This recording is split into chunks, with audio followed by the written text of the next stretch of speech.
Hello friends, welcome to modulation. मेरा नाम है रजनीश और बच्चों एंशिएंट इंडिया के इस लेक्चर में आज हम देखने वाले हैं इंडस वैली सिविलाइजेशन के बारे में। मैंने आपको रोड मैप दिया था। रोड मैप में मैंने आपको चीज़ें क्लियर करी थी कि प्री हिस्टोरिक पीरियड के बारे में पढ़ना है, फिर इंडस वैली के बारे में, वैदिक पीरियड के बारे में, ठीक है।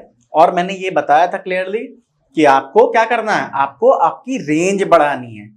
डेप्थ में ज़्यादा नहीं जाना है, रेंज बढ़ाइए कि ज़्यादा चीज़ों के बारे में थोड़ा थोड़ा नॉलेज होना चाहिए, क्योंकि ऑब्जेक्टिव क्वेश्चंस बनेंगे और मतलब कि वो क्वेश्चन जो भी आएंगे ना वो सिंगल मतलब कि एक वन वर्ड आंसर आपके बनते हैं, ठीक है। वन वर्ड क्वेश्चन जनरली आपके देखे जाते हैं। स्टेटमेंट बेस्ड क्वेश्चन ज़्यादा मतलब होते तो नहीं, अभी तक तो नहीं देखा गया, बट अगर आए भी तो एक क्वेश्चन ज़्यादा, ठीक है। तो हम चीज़ों को समझते हुए साथ में जो ऑब्जेक्टिव क्वेश्चन बन सकते हैं उसको करते हुए चलेंगे, ठीक है। तो चलिए देखते हैं आज इंडस वैली सिविलाइजेशन के बारे में कुछ चीजें। चलिए, सबसे पहली चीज, इंडस वैली सिविलाइजेशन जो है उसको हम हड़प्पन सिविलाइजेशन बोलते हैं। It is also called Harappan civilization because क्या रीजन क्या है, देखिए मैंने लिखा है ना Harappan civilization, Indus valley civilization, और जो सबसे इंपॉर्टेंट चीज है वो है टाइम पीरियड।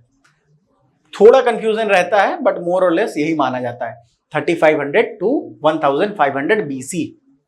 बीसी मैंने आपको बताया था ना कि अगर मैं आपको एक बार और समझा दूं, अगर इसको आप इस लाइन को देखें, इस लाइन में सपोज करें ये अभी 2023 है और इसको ओपन एंडेड रखते हैं, क्योंकि ये तो हमें पता नहीं है कि क्लोज कहीं 4.6 बिलियन ईयर्स अगो अगर रखेंगे इसको, बिकॉज अर्थ के फॉर्मेशन के टाइम, फिर भी इसको ओपन एंडेड रखते हैं। एक टाइम ये है, यहां पे ये क्या है 2023 एडी। एडी मींस एनो डोमिनी, याद रखेंगे इस चीज को, एनो डोमिनी कहते हैं इसको। फुल फॉर्म पूछ सकते हैं तो ध्यान में रखेंगे, एनो डोमिनी। आफ्टर डेथ बहुत लोग बोल देते हैं बट ऐसा नहीं है। ये फर्स्ट एडी आया होगा ना, कभी ना कभी तो फर्स्ट एडी आया होगा। उसके पहले का जो पीरियड है उससे ये जो पीरियड है ना, इसे हम बिफोर क्राइस्ट एरा बोलते हैं। क्या बोलते हैं इसे? बीसी, मतलब बिफोर क्राइस्ट। क्या बोलते हैं? Before Christ. 1 एडी को जो है माना जाता है कि जीसस क्राइस्ट वाज बॉर्न, तो उससे पहले। अब देखिए सीधी सी बात समझिए कि जो 2000 बीसी होगा ना, 2000 बीसी जो होगा वो हमेशा 1000 बीसी के इधर पड़ेगा। इस लाइन से अगर आप इसको एक स्ट्रेट लाइन मानो तो ये जो है ना, ये यहां पे 1000 बीसी होगा। और हम जैसे नजदीक जाएंगे, जैसे हम जीरो में जाते हैं ना, नंबर सिस्टम जब करते हो तो यहाँ जीरो बीच में होता है, इधर नेगेटिव इधर पॉजिटिव, उसी तरह सोचो। अब आप जब ऐसे बढ़ोगे तो यहाँ पे 2000 बीसी, यहाँ पे 1000, यहाँ पे 500, यहाँ पे 1 एडी आ जाएगा, ठीक है। तो ये है हमारा टाइम पीरियड। बात समझ आई? मैंने आपको बताया था ना पेलियोलिथिक पीरियड वगैरह बताया था आपको। पेलियोलिथिक पीरियड कहाँ बताया था? 2 लाख से लेके आपको 10,000 तक, फिर 10,000 से 8,000 तक मीसोलिथिक, 8,000 से 4,000 तक मैंने आपको बताया था न्यूलिथिक, और 4,000 ऑनवर्ड्स कैल्कोलिथिक आया था। तो जो पीरियड टाइम पीरियड अभी आएगा, और ये क्या है 3500 टू 1500 बीसी। चलिए, इसको हड़प्पन सिविलाइजेशन भी बोला जाता है, इंडस वैली सिविलाइजेशन को। एक्चुअली क्या हुआ था कि मैंने जब आपको पहली क्लास में बताई थी कि जो हम कैसे प्री हिस्टोरिक चीजों को मतलब उसको जानते कैसे हैं, तो कुछ मटेरियल रिमेन्स को हम एक्सकवेट करते हैं और उससे कार्बन डेटिंग करके पता लगाते हैं कितने साल पुराना है। सिमिलरली यहाँ पर क्या हुआ कि हड़प्पा नाम की एक जगह है जो कि प्रेजेंट डे पाकिस्तान में प्रेजेंट डे एक जगह है हड़प्पा, जो कि 1921 में दयाराम सहनी जी वहां एक्सकवेट कर रहे थे और उन्हें कुछ चीजें मिली। और चूंकि ये हड़प्पा में पहली बार एक्सकवेट हुआ था, इसीलिए उसके नाम पे लोगों को लगा यहाँ पे एक सिविलाइजेशन थी जिसका नाम पड़ा हड़प्पन सिविलाइजेशन। बाद में देखा गया कि ये एक छोटा सिविलाइजेशन नहीं था, ये बहुत बड़ा सिविलाइजेशन था और लोग बहुत जगहों पे फैले हुए थे, ठीक है। और बहुत सारी सिमिलैरिटीज मिली अलग अलग जगहों पे, तो ये पता चला कि एक ही सिविलाइजेशन था जो कि अलग अलग जगहों पे फैला हुआ था। और चूंकि ये इंडस नदी के किनारे था ये बसा हुआ, इसीलिए इसे इंडस वैली सिविलाइजेशन कहा जाता है। बात समझ में आई? तो this is about why it is called Harappan civilization, ठीक है। पहले जो फर्स्ट जगह एक्सकवेट हुई थी वो थी Harappa. It was larger than ancient Egypt and Mesopotamian civilization. Egypt और जो मेसोपोटामियन सिविलाइजेशन थे उससे बड़ा सिविलाइजेशन ये था, ठीक है। अगर मैं आज प्रेजेंट डे की बात करूं तो आप अगर इस फिगर को देखेंगे तो शायद आपको क्लियर ना हो, ये इंडिया का पोर्शन है और ये जो एरिया है ना, ये जो पोर्शन है आप देखिए, ये हमारा नॉर्थ वेस्ट फ्रंटियर है। नॉर्थ वेस्ट फ्रंटियर मतलब आप समझे, ये देखिए ये राजस्थान है, यहाँ महाराष्ट्र है, इसके जो वेस्ट में जो एरिया है ना, मतलब जैसे हरियाणा हो गया, यहाँ पे आपको गुजरात है, हरियाणा है, और पाकिस्तान का कुछ पार्ट सिंध हो गया, तो ये सब टोटल जो है ना ये आते थे इंडस वैली सिविलाइजेशन में। ठीक है, अब देखिए कुछ चीजें बता दूं आपको जो क्वेश्चंस बनते हैं। एक तो हड़प्पन सिविलाइजेशन मतलब इसको क्यों कहा जाता है वो मैंने बता दिया। अब ध्यान दे कि इस सिविलाइजेशन का नॉर्दर्न मोस्ट पॉइंट था मंडा, जो कि जम्मू एंड कश्मीर में, present day Jammu and Kashmir में है। मंडा कहाँ है, ये रहा, आज के J&K में। दूसरा सदर्न मोस्ट कौन सा है, डाइमाबाद। डाइमाबाद महाराष्ट्र में। तो देखिए यहाँ पे गुजरात तक दिया हुआ, डाइमाबाद समवेयर अराउंड इसी जगह पे पड़ना चाहिए। ठीक है, तो ये है डाइमाबाद जो कि महाराष्ट्र में, प्रेजेंट डे महाराष्ट्र में है। देखिए एक्सपेंशन देखिए कितना दूर, अगर आप वेस्ट की ओर जाएंगे, ईस्ट की ओर जाएंगे तो आलमगीरपुर तक गया था ये। आलमगीरपुर भी मोटा मोटे आप मान के चलिए, ये जो एरिया ये आपका यूपी का एरिया है तो यहाँ पे कहीं होगा, तो ये है आलमगीरपुर, ये वेस्टर्न मोस्ट पॉइंट हो गया। ठीक है, और आप अगर ईस्टर्न मोस्ट पॉइंट बोलो तो वो बोलते हैं हम सुतका गेंडर को। ये पाकिस्तान और ईरान के बॉर्डर पे, प्रेजेंट डे पाकिस्तान और ईरान का बॉर्डर जहां है वहां पे ये रीजन पड़ता है सुतका गेंडर। तो आप अगर देखें ध्यान से, इतना बड़ा ये एरिया जो है ना ये कवर करता था। देखिए ये तो लैंड बाउंड्री है तो इस तरह, इसलिए ऐसे करके लेके जाएंगे। इतने बड़े एरिया में, इतने बड़े रीजन में ये फैला हुआ था। It was in the north western portion of India, present day Indian सब कॉन्टिनेंट। ये तभी इंडिया का डिवीजन हुआ नहीं था, हमारा तो 1947 में हुआ। तो इंडियन सब कॉन्टिनेंट जो है ना, जिसके पार्ट में इंडिया, पाकिस्तान, बांग्लादेश, श्रीलंका, नेपाल सब आते हैं, तो ये इंडियन सब कॉन्टिनेंट के मोस्टली नॉर्थ वेस्टर्न पार्ट में ये फ्लरिश करा था इस सिविलाइजेशन में। ठीक है, तो ये था आपका सिविलाइजेशन के बारे में, ये याद रखेंगे चारों पॉइंट्स को। अब देखते हैं नेक्स्ट चीज। अब देखिए कुछ जगहों को हम अच्छे से समझेंगे। हड़प्पा चूंकि पहला प्लेस था इसीलिए इसके नाम पे हड़प्पन सिविलाइजेशन पड़ गया। एट द सेम टाइम ये कहां पे, आज के डेट में ये पाकिस्तान में है।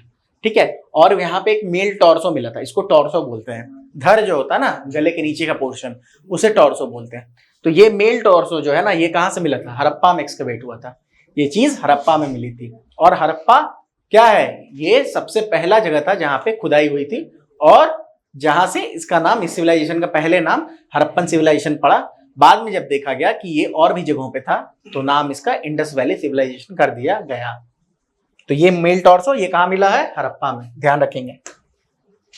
अब देखिए मोहनजोदड़ो के बारे में पढ़ते हैं। मोहनजोदड़ो जो है वो बहुत इंपॉर्टेंट है बिकॉज ये क्या है, सबसे बड़ा साइट है। इंडस वैली सिविलाइजेशन जो मैंने आपको दिखाया ना, इतने बड़े एरिया में फैला हुआ था, इसमें अगर सिंगल कोई सबसे बड़ा साइट है तो वो है मोहनजोदड़ो। मोहनजोदड़ो जो है ना, अभी कुछ दिनों पहले एक मूवी भी बनी थी, ऋतिक रोशन उसमें जो है एक्टर थे, लीड रोल में थे। पूजा हेगड़े जो है उसमें लीड मतलब कि फीमेल कैरेक्टर थी। आशुतोष गोवारिकर की मूवी थी। तो आप उसको देखेंगे ना तो थोड़ा आपको पॉलिटी के बारे में कुछ अंदाजा लग जाएगा। पॉलिटी के बारे में मैं बताऊंगा आपको हालांकि अभी, ठीक है। और देखिए क्या है ना कि हड़प्पन सिविलाइजेशन के बारे में हर कुछ क्लियरली पता नहीं है, बहुत पुरानी चीज है तो क्लियर हर कुछ नहीं है। जितनी भी इंफॉर्मेशन है वो ऐसा नहीं है कि बिल्कुल क्लियर है। जैसे पॉलिटी कैसी थी, राजा हुआ करता था, कि क्या तरीके से, किस तरह से उनको चलाया जाता था, किस तरह से जो वहाँ के लोग को एडमिनिस्टर किया जाता था, ये पूरा क्लियर नहीं है। ऐसा एक्सपेक्ट किया जाता है कि बहुत सारे लोग मिलकर उसको चलाते थे, ठीक है। तो मोहनजोदड़ो अभी कहाँ है, प्रेजेंट डे सिंध। सिंध कहाँ है, पाकिस्तान में। गुजरात सिंध हम लोग पढ़ते हैं ना, पंजाब सिंध गुजरात मराठा, तो पंजाब सिंध गुजरात मराठा हमारे राष्ट्रगान में है। लेकिन सिंध जो है आज की डेट में वो कहाँ का प्रोविंस है, वो है हमारे कहाँ का प्रोविंस है, पाकिस्तान का। अभी पाकिस्तान में हो गया। अब मान के चलिए जो भी हमारे पार्टीशन से पहले तो हम एक ही थे ना, तो उस समय वो सिंध जो एरिया था वहां पे ये पड़ता है मोहनजोदड़ो, ठीक है। प्रेजेंट डे सिंध ये प्रोविंस ऑफ पाकिस्तान है और लार्जेस्ट साइट है, मैंने बता दिया। यहाँ कुछ चीज मिली थी, एक जो इंपॉर्टेंट सबसे चीज है वो है पशुपति सील। ये जो पशुपति सील देख रहे हो ना आप, ये यहाँ पे मिली थी मोहनजोदड़ो में। पशुपति सील क्या है कि एक तरह से जैसे अगर आप कोई लेटर भेजते हो तो एक स्टाम्प लगता है ना उस पर, वो उसको वैलिडिटी दे देता है। उसी तरह यहाँ से जो ट्रेड होते थे ना उस टाइम पे लोथल के थ्रू, मतलब जो गुजरात का एक डॉकयार्ड था वहां के थ्रू ट्रेड होता था रोम से, इन सब जगहों से। तो वो जो ट्रेड होता था ना, तो उसको ऑथेंटिकेट करने के लिए ये सील्स यूज होते थे। और ये है किसकी सील? ये पशुपति सील इसको कहते हैं, क्योंकि इसमें जो है ना हमारा 4 एनिमल्स हैं। कौन कौन से एनिमल? 4 कौन कौन से? ध्यान रखेंगे इस चीज को। पशुपति सील में कौन कौन से एनिमल है इसको ध्यान रखेंगे। Elephant, tiger, rhino, buffalo. Elephant, tiger, rhino, buffalo, ये चारों इस सील में है। गूगल करके एक बार देखना नजदीक से आप लोग, ठीक है? अच्छा, मतलब समझ में आएगा बेटर। और इससे कुछ हम रिलीजियस चीजों के बारे में भी आइडिया लगा पाते हैं इस सील की वजह से, ठीक है? तो ये पशुपति सील, ये भी मोहनजोदड़ो में मिला था, ठीक है? और एक चीज मिली थी वहां पे, वो है ये डांसिंग गर्ल। ब्रॉन्ज की डांसिंग गर्ल जो है वहां पे मिली थी, ब्रॉन्ज की डांसिंग गर्ल। ये क्या है? इसको, इस पोजीशन को त्रिभंग पोजीशन कहते हैं, ठीक है? त्रिभंग पोजीशन बोलते हैं। और ये भी वहीं से मोहनजोदड़ो से मिली थी। मोहनजोदड़ो बहुत इंपॉर्टेंट हो जाता है। चलिए, अब कुछ जगहों के बारे में मैं आपको बता दूं कि कौन सी जगह कहाँ पे है, वो याद कर लेना, क्योंकि मैच द फॉलोइंग में ये क्वेश्चंस पूछे जा सकते हैं, ठीक है? तो इस चीज को भी थोड़ा ध्यान में रखेंगे। तो सबसे पहला जगह जो है वो क्या है? सबसे पहला जगह हमारा है चनूदरो। चनूदरो कहाँ पड़ता है? प्रेजेंट डे सिंध में। देखिए, आप ना एक लिस्ट बना सकते हैं, सिंध के लिए अलग से कर लिया आपने। अब उसके बाद गुजरात के लिए करेंगे। तो गुजरात में लोथल, धोलावीरा और धोलावीरा पड़ता था, ठीक है? गुजरात में लोथल और धोलावीरा कहाँ था? गुजरात में। हाँ, लोथल बहुत इंपॉर्टेंट है बिकॉज ये देखिए, लोथल को ध्यान से देखिए एक बार। लोथल देखें कहाँ पे है? लोथल जो है ना वो यहाँ पे है, ये देखिए, ये डॉकयार्ड था, ठीक है? ये नेवल ट्रेड पॉइंट था, बहुत इंपॉर्टेंट इसीलिए हो जाता है कि यहाँ से शिप्स जो है ट्रेड करती थी, शिप्स के थ्रू ट्रेड यहीं से होता था, लोथल से। अब प्रेजेंट डे कहाँ है? वो प्रेजेंट डे हमारे गुजरात में पड़ता है, ठीक है? चलिए, अब देखिए, लोथल मैंने बता दिया, धोलावीरा भी गुजरात में पड़ता है। ये जगहों का नाम आपको याद करना पड़ेगा कि कहाँ पे कौन सा जगह पड़ता था, ये आपको पता करना होगा, ठीक है? और एक बता दे रहा हूं, धोलावीरा और लोथल, और एक याद रख लेंगे आप, रंगपुर।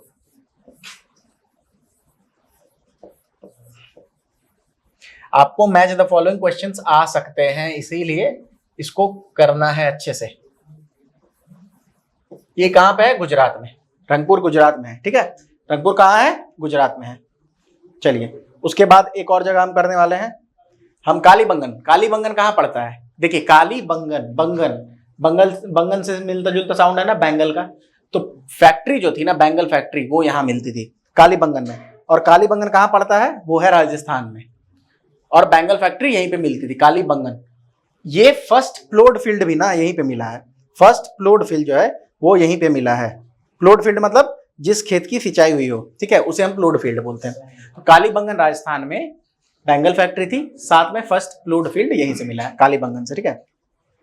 और एक चीज, राखीगढ़ी, ये इंपॉर्टेंट हो जाता है क्योंकि राखीगढ़ी हरियाणा में हो, और इंडिया में सबसे बड़ा साइट अगर कोई आईबीसी का है तो वो राखीगढ़ी है।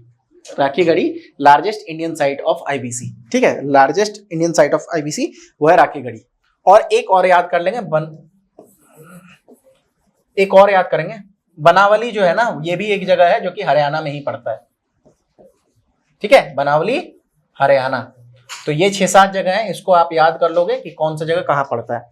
और 2-3 इंपॉर्टेंट इंफॉर्मेशन है, जैसे Lothal important naval trade point था, ठीक है?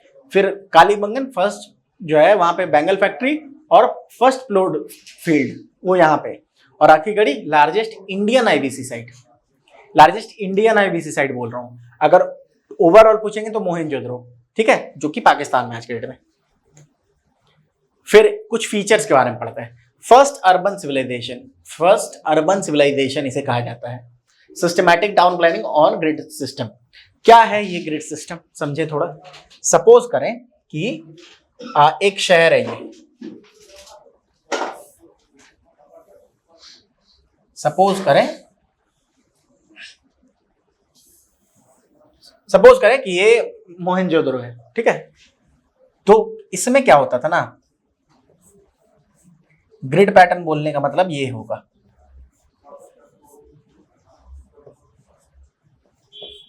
मैं आपको एक एग्जांपल दे रहा हूं, ठीक है, समझने की कोशिश करेंगे।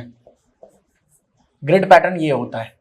इसमें क्या होता था ना कि जैसे ये है आपका मोहनजोदड़ो, एक मान के चलिए एक एरिया है, आईबीसी का एक साइट है, वहां पे ये मेन रोड्स हुआ करते थे। ये जो रोड्स है ना, ये जो है, ये जो पैसेज आपको दिख रहा है, ये मेन रोड्स हुआ करते थे, और साथ में हर एक मेन रोड के साथ आपको गली दिखती थी, ये गली थी।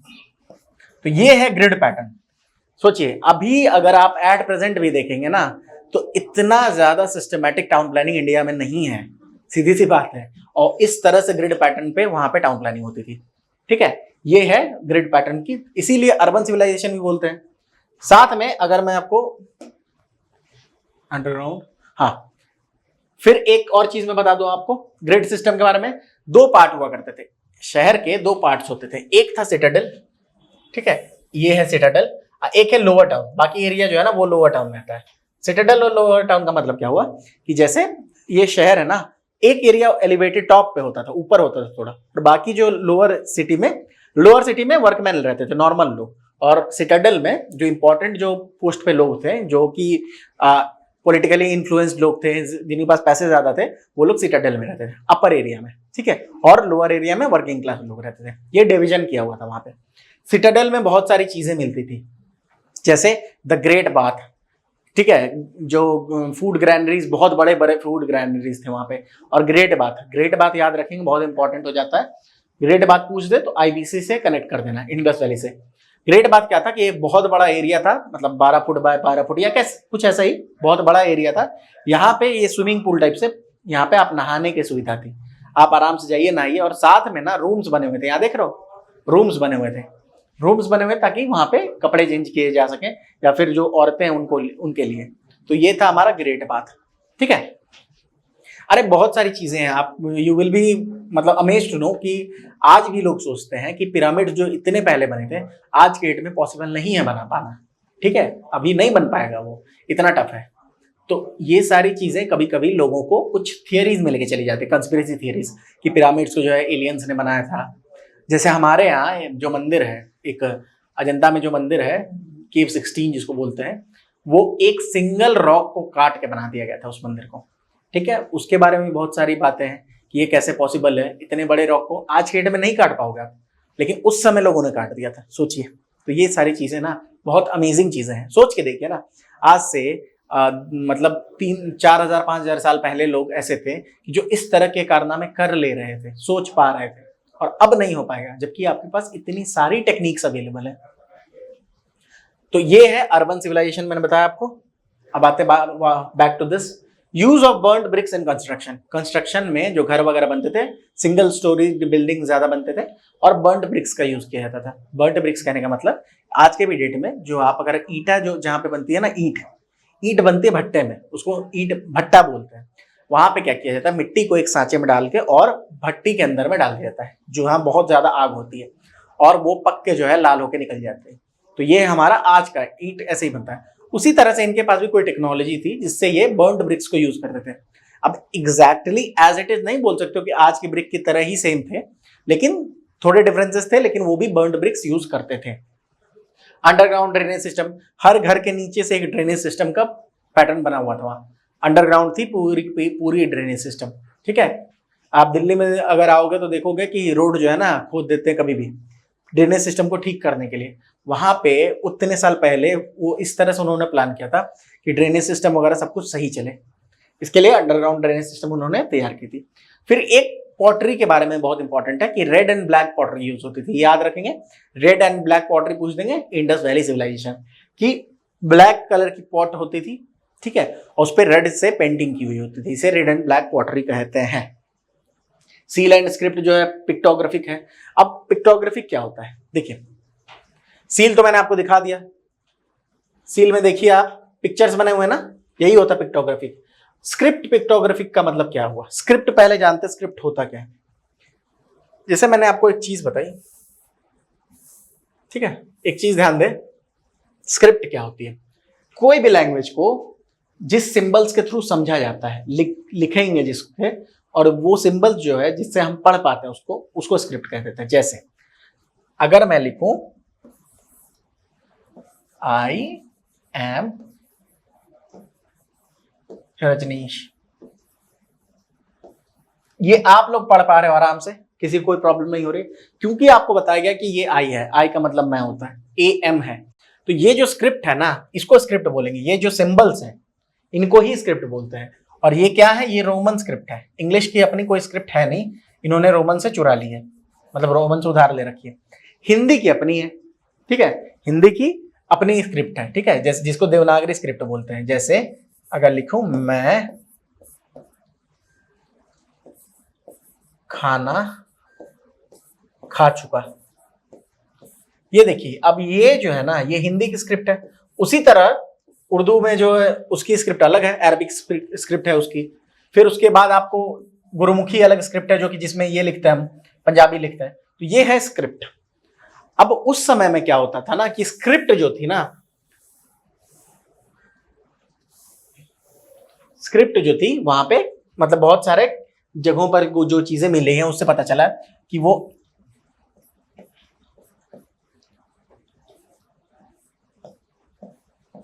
ऐसे ऐसे करके वो बना देते थे। तो इससे समझ अभी तक ना इसको डिसाइफर नहीं किया गया है, उनके स्क्रिप्ट को डिसाइफर नहीं किया गया है, मतलब समझ नहीं आ रहा है कि वो क्या कहना क्या चाह रहे हैं, ठीक है। तो इस तरह की उनकी स्क्रिप्ट थी। और कहा जाता है कि बोस्ट्रोफिडॉन राइटिंग थी। बोस्ट्रोफिडॉन राइटिंग कहने का मतलब कि एक लाइन जो लिखेंगे वो ऐसे लिखेंगे, आई प्ले क्रिकेट, और दूसरी लाइन जो लिखेंगे ना, ये सब स्पेकुलेशन है एक्चुअली, मतलब कंफर्म तो कुछ पता नहीं है। दूसरा लाइन लिखेंगे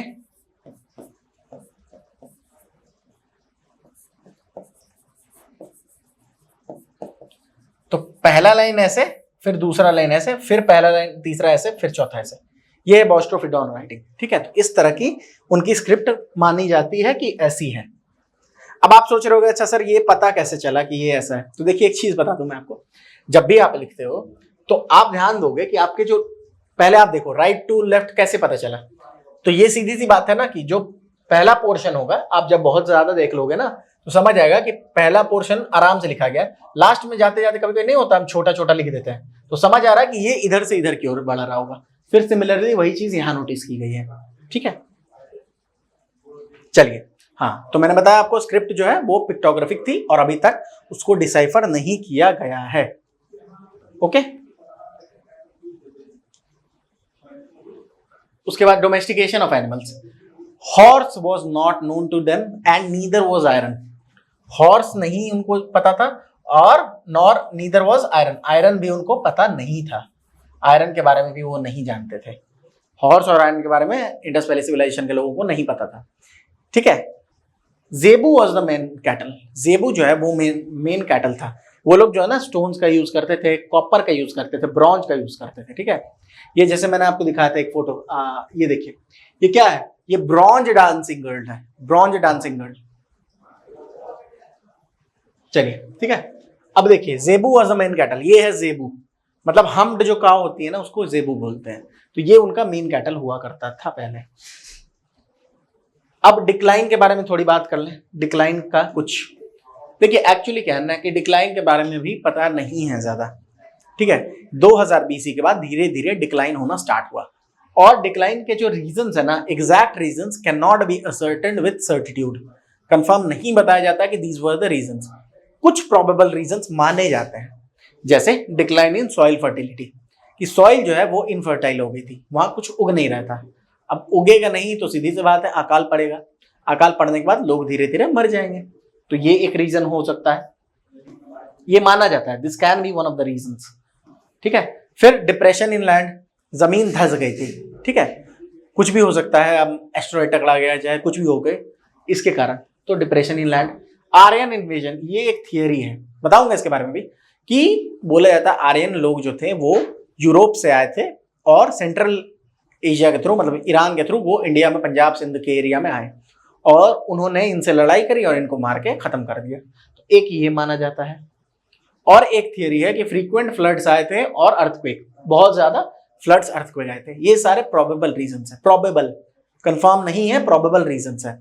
बट मोस्ट एक्सेप्टेबल रीजन जो है वो है इकोलॉजिकल इम्बैलेंस। इकोलॉजिकल इम्बैलेंस क्या होता है कि जब नेचर जो है ना वो कुछ ऐसा कर दे कि अगर मतलब ये ह्यूमन कारण भी हो सकते हैं और नॉन ह्यूमन कारण भी हो सकते हैं, ठीक है, कि इकोलॉजी में कुछ चेंजेस आ जाए, जैसे मान के चले कि वही जो अर्थक्वेक वगैरह आ गए, फ्लड्स आ गए, अब डिफॉरेस्टेशन की वजह से हो गया, ठीक है, कैलामिटीज कुछ आ गई, ग्लोबल वार्मिंग हो गई, क्लाइमेट चेंज हो गया, इन सब कारणों से भी ये हुआ होगा। These are the probable causes, ठीक है, इनको बोला जाता है प्रोबेबल कॉजेज ऑफ इसका, ठीक है। तो ये आपको इससे ज्यादा जानना नहीं है इसके बारे में, ठीक है, you don't have to know much about, मतलब इससे ज्यादा जानने की जरूरत आपको नहीं है। This was about IVC. हमने क्या क्या कवर करा अभी तक, आईवीसी का टाइम पीरियड, जो साइट्स है important, at the same time क्या क्या फीचर्स थे, और आप लोथल याद रखना, लोथल बहुत इंपॉर्टेंट हो जाता है। डॉकयार्ड है और ट्रेड होता था, पूछ देंगे ट्रेड करते थे कि नहीं, तो हाँ करते थे, लोथल इंपॉर्टेंट हो जाता है। फीचर्स पढ़े और हमने डिक्लाइन के बारे में पढ़ा, इससे ज्यादा आपको नहीं जानना है। दिस वॉज ऑल, जो मैंने लेक्चर पढ़ाया है उसको बार बार रिवाइज करेंगे तो you will be in a better position to understand these things. थोड़ा सर्च करेंगे, थोड़ा गूगल सर्च वगैरह करोगे ना, फोटोज वगैरह देखो, क्योंकि क्या है ना कि जो विजुअल मेमोरी होती है हमारी वो बहुत ज्यादा अच्छी होती है, तो थोड़ा फोटोज वगैरह देखोगे तो आप समझ पाओगे कि किस तरह की चीजें जो है ना वहां पे थी, कैसे काम करती थी चीजें। अब रिलीजन के बारे में एक बात बताता हूँ, लोग एक्सपेक्ट कर मतलब ऐसे स्पेक्यूलेट करते हैं कि जो पशुपतिशील है ना, तो उस तरह से लोग मानते हैं कि किसी गॉड को ये लोग मानते थे जो कि इस फॉर्म में था। एट द सेम टाइम देखा गया है कि जो लोग मरे थे ना, बहुत सारे लोगों के साथ बर्तन वगैरह भी दफना दिया जाता था, तो ये माना जाता है कि लोगों की धारणा ऐसी थी कि ये जो है अब दूसरी जगह जाएगा तो वहां पे इसको यूज होगा, तो इसीलिए बर्तन वगैरह दे देते थे। तो ये सारी चीजें हैं। तो this was all about Indus valley civilization. इससे बाहर कुछ नहीं पढ़ना है, इतना ही ध्यान देना है, ठीक है। चलिए, थोड़ा हमारा चैनल आप लोग लाइक कर दें, सब्सक्राइब कर दें और थोड़ा शेयर करें। जो भी आपको प्रॉब्लम्स आ रही है कमेंट बॉक्स में डालें। मॉड्यूलेशन 2.0 को ऐप को डाउनलोड करें, वहां पे आपको कोर्स की जानकारी मिल जाएगी। हमने कोर्स को बहुत अच्छे से आपके लिए क्यूरेट किया है, डिजाइन किया है, ताकि चीजें आपके लिए और कहीं से आपको जरूरत ना पड़े, बुक्स की भी अलग से जरूरत ना पड़े, अगर आप हमारे कोर्सेज को स्ट्रिक्टली फॉलो करोगे तो, ठीक है। बहुत अच्छे से उसको डिजाइन करा गया सिर्फ आपके लिए। तो प्लीज आप लोग मॉड्यूलेशन इंस्टीट्यूट 2.0 ऐप को डाउनलोड करें, वहां पे सारी इन्फॉर्मेशन है। और कोई इन्फॉर्मेशन चाहिए तो आप कांटेक्ट कर सकते हैं। हमारा कांटेक्ट नंबर है 9015781999, ठीक है। इस पे आप कांटेक्ट करेंगे तो आपको और भी जो भी इन्फॉर्मेशन चाहिए होगी, जो भी डाउट्स हैं वो बता दिए जाएंगे, क्लियर कर दिए जाएंगे। Eight the same time modulation CUET 2024 करके हमारा चैनल है टेलीग्राम पे, उसको ज्वाइन करें, वहां पे डेली अपडेट्स आपको मिल जाएंगे। कम्युनिटी पोस्ट पे हम क्वेश्चंस वगैरह भी डालते हैं, उनको भी प्लीज आंसर करें, ताकि आपको नई नई चीजें रोज सीखने को मिले, ठीक है। और कोई भी इशू है तो feel free to write it in the comment box, ठीक है। तो चलिए मिलते हैं फिर नेक्स्ट वीडियो में। Till then take care and keep on revising things.